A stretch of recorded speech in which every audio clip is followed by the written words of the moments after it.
This is the 6 by 12 foot cargo trailer that my husband and I bought to convert to a camper toy hauler. We put storage boxes on the outside front to carry the things that we don't really have room for indoors. Things like wheel chocks, motorcycle tie downs, things like that. So far it's worked out pretty great. We decided to go with portable solar so that we can park, hopefully, somewhat in the shade and still get the solar into the sun regardless of where we're parked. This is a connector that hooks the solar into the camper to run the camper and charge up the batteries. We've got about 30 feet of cable, maybe a little bit more, and that allows us to position the two panels, they're 100 watts each, wherever we need them to be for the sun. We installed a camper style window on this side of the trailer and one directly opposite on the other side.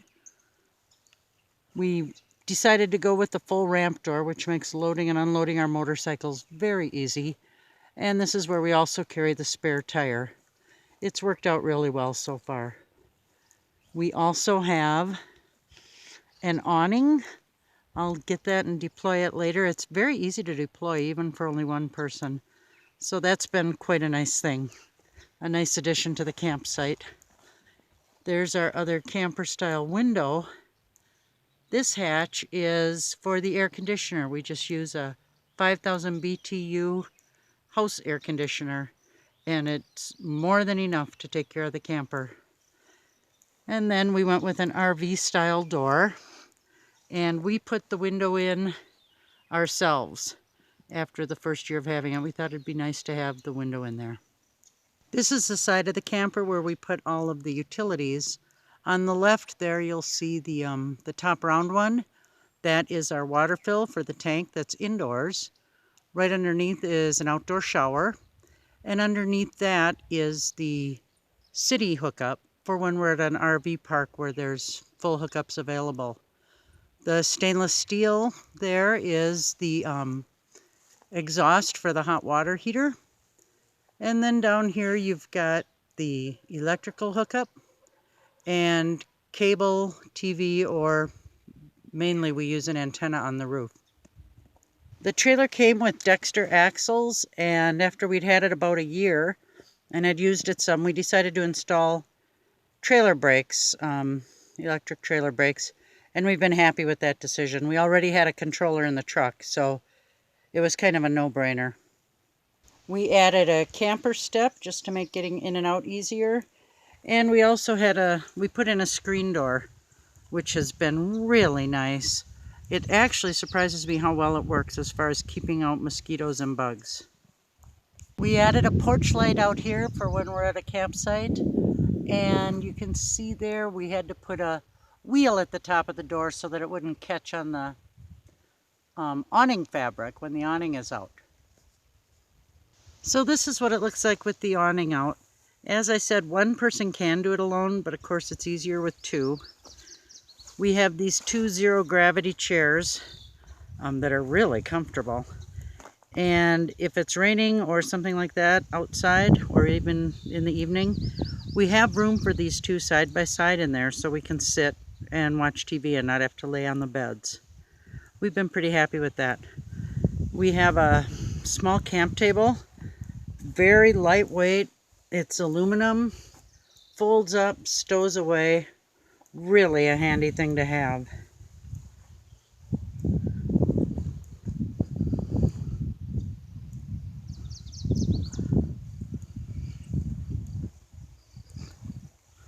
So there's the outside when you're set for comfortable camping. We live in Minnesota, so it was very important that we insulate the trailer before we converted it. We've got an inch of insulation in the walls for an R5. We've got 1.5 inches in the ceiling for an R7. And then underneath the floor we have 2-inch thick insulation that gives us an R8. It has allowed us to do some cold weather camping. We've had this overnight down to about 0 degrees and have had no trouble at all. For our gray water, we went with a standard bayonet type RV park type hookup. And so when we're at an RV park with full hookups, we can just put the hose on and right into the hookup spot.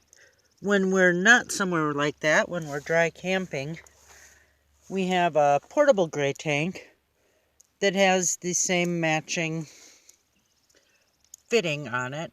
And actually this will just go right underneath the camper, which is kind of convenient. And then when it's time to empty, you just pull it out, unhook the hose, and it's on wheels. So it's really pretty easy to deal with.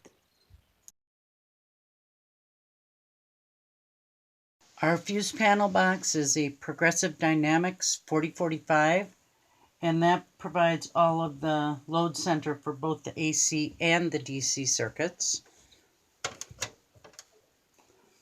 which you can kind of see there.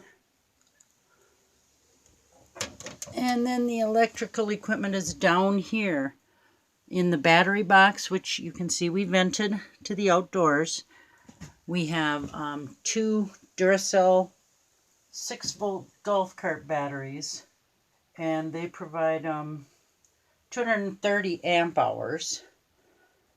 We have a 1500 watt pure sine inverter in there, and then you can kind of get an idea.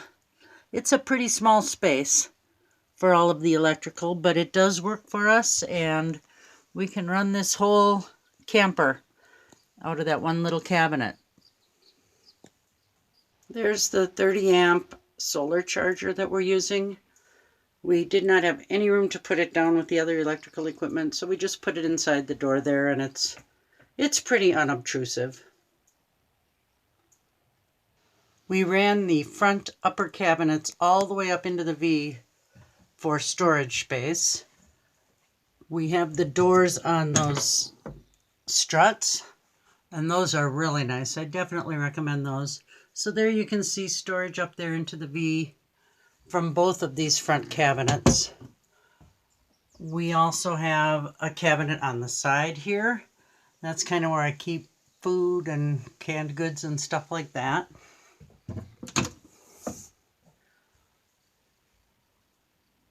So that's that.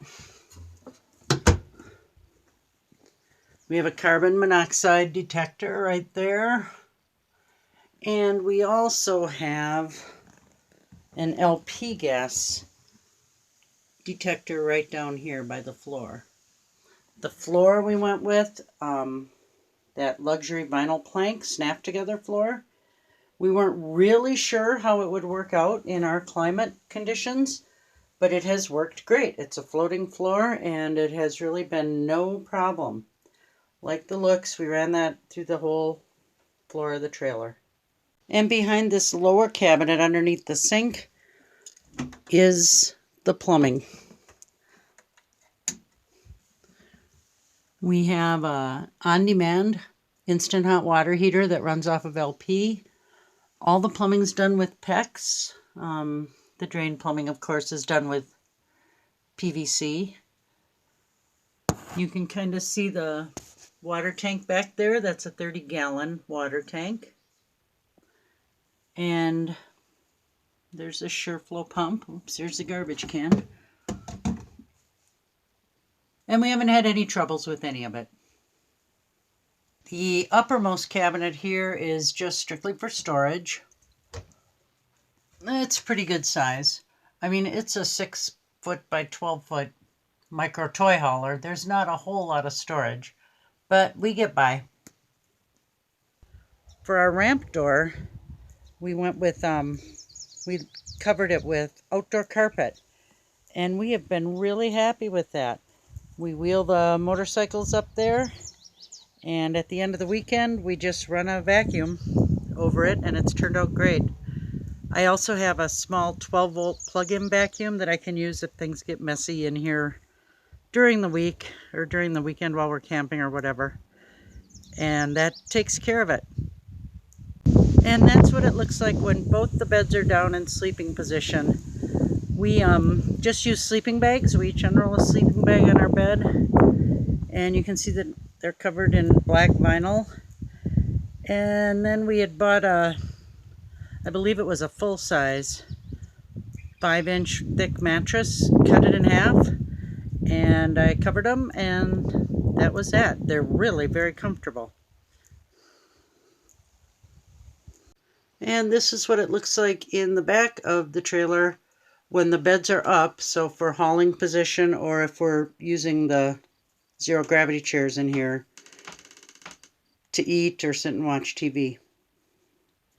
The leg design we went with on these beds is attached all along the top surface here with the piano hinge, and then I just attached Velcro to that vinyl covering of the beds, and as you bring the bed down, the leg comes out, supports the weight. It's worked pretty flawlessly so far. We keep them up just with some plain old, I think it's gate hardware. We got it at the Farm and Fleet store in town.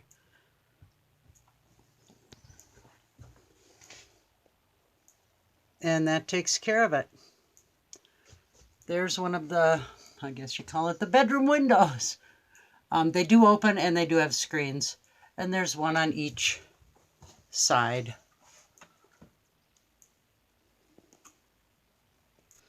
To panel the walls, we decided to go with shiplap, but it's kind of pretend shiplap. We made it out of 1/4-inch plywood, and then we, for this kind of gray weathered look, we did a stain and paint process. It was kind of time consuming, but we're happy with how it turned out.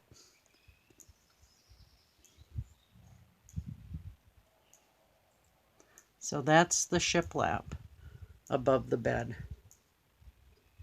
When we need to use the air conditioner, we take this little artwork off. It's just held on by Velcro. And then we move it over to this wall.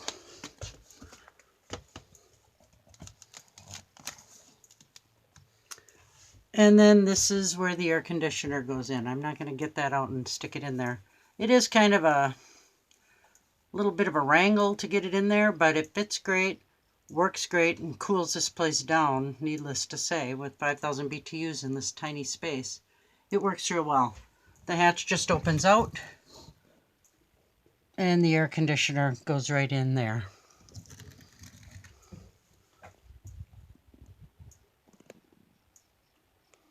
For the ceiling, we went with 1/4-inch thick Western red cedar. We got it at, I believe it was Menards.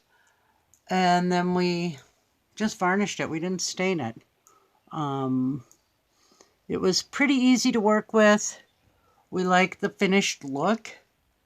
You can see also we went with very small 12-volt little puck lights in there.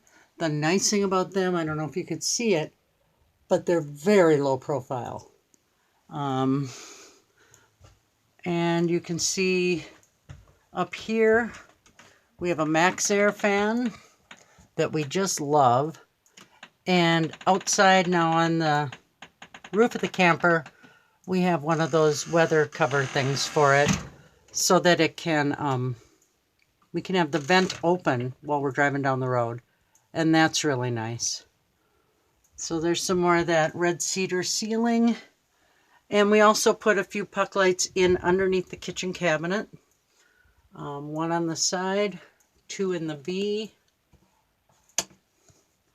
And they light up the space very well. Under the stove is a little bit more storage. You can see there is that little folding camp table that we had outside. Behind that is a pop-up shower tent. And in this smaller camper, we could not find any way to put in an indoor shower. So we have a pop-up privacy tent. It's really cool. It just pops right up in about 1.5 seconds. It's amazing. And then the outdoor shower, which runs hot and cold both, just reaches in through a little zipper thing that's made just for that purpose up at the top. In this wooden box down here is our diesel heater. And the vent is on the outside of this door. And that will heat this place up and run you right out of here. It does a very good job. That runs off diesel fuel, and the diesel fuel tank is on the front of the camper. This drawer under the sink is nice and deep. Comes in handy for a lot of weird odds and ends, I guess. But you always need a spot for that stuff. We keep this drawer from sliding open when we're on the road just with some Velcro. And then there's Velcro right on this surface of the door. And it seems to do the job so far.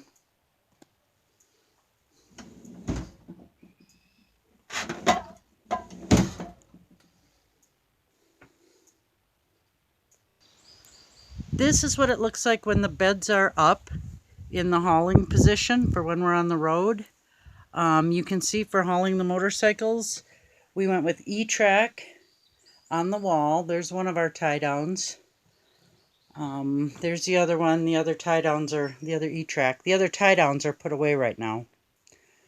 And you can also see that we went partway up the wall, about a third of the way up, with the same carpet we used on the ramp door. And it meets up with the shiplap. Kind of see in there. I don't want to take the bed down again because I'm all alone here.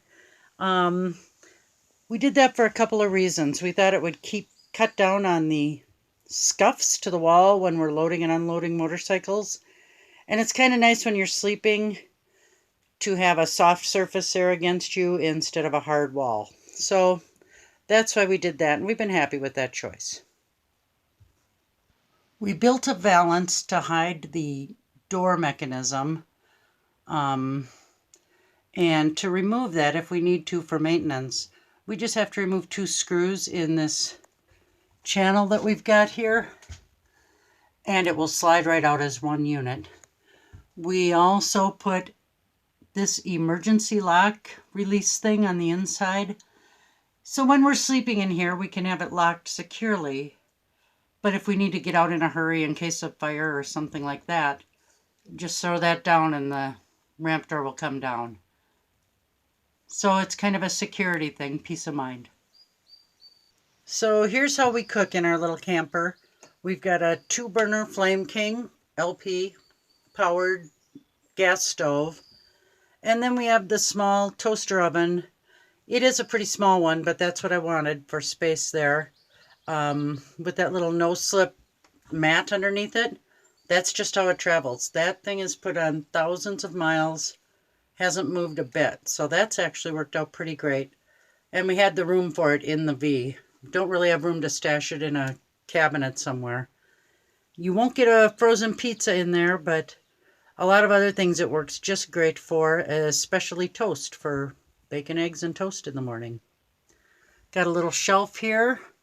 That freed up a lot of space from the drawer. All the silverware is up there, the dish soap, some of the utensils, pot holders.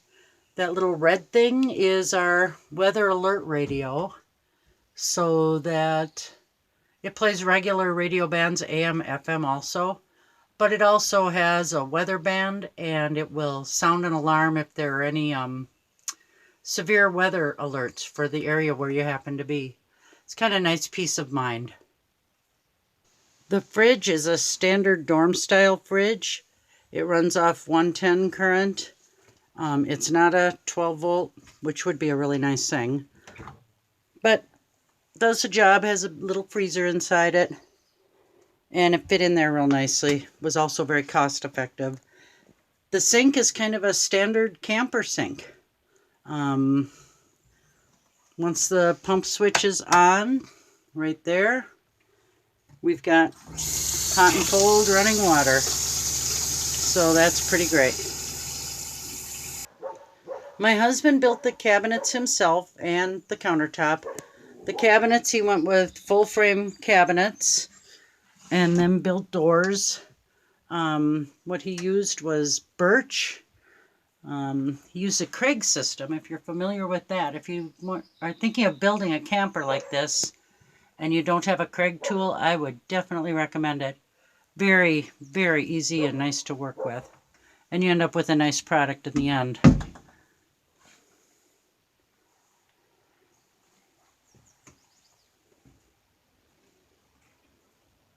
We built the uppers as well in the same manner. Over here is the tall cabinet, and down underneath the fridge is the bathroom. We just use a porta potty. We put in heavy duty slides, like drawer slides, and it works really well.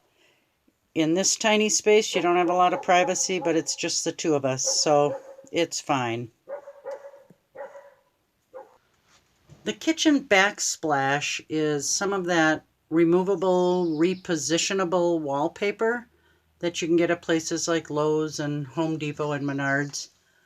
We wanted something to make it easy to clean, and it has done very well in that way. I will warn you though, if you live in a cold climate, this stuff will not stay on the wall.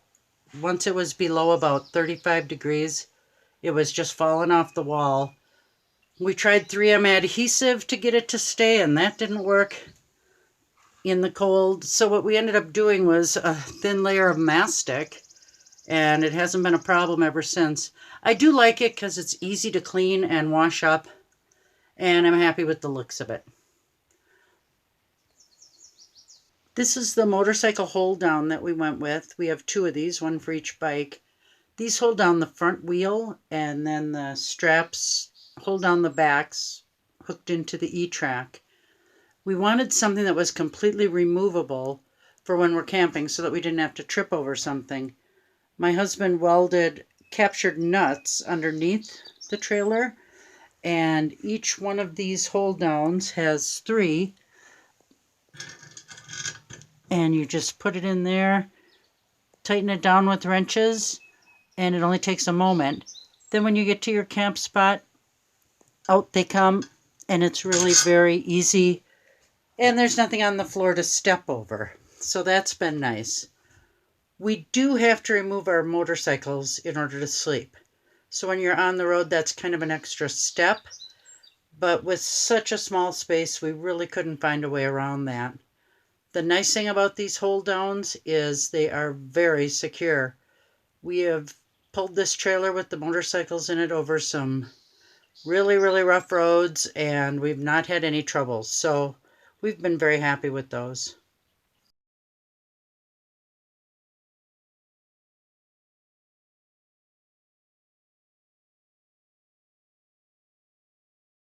That's our dog who loves to help with videos and loves to go camping.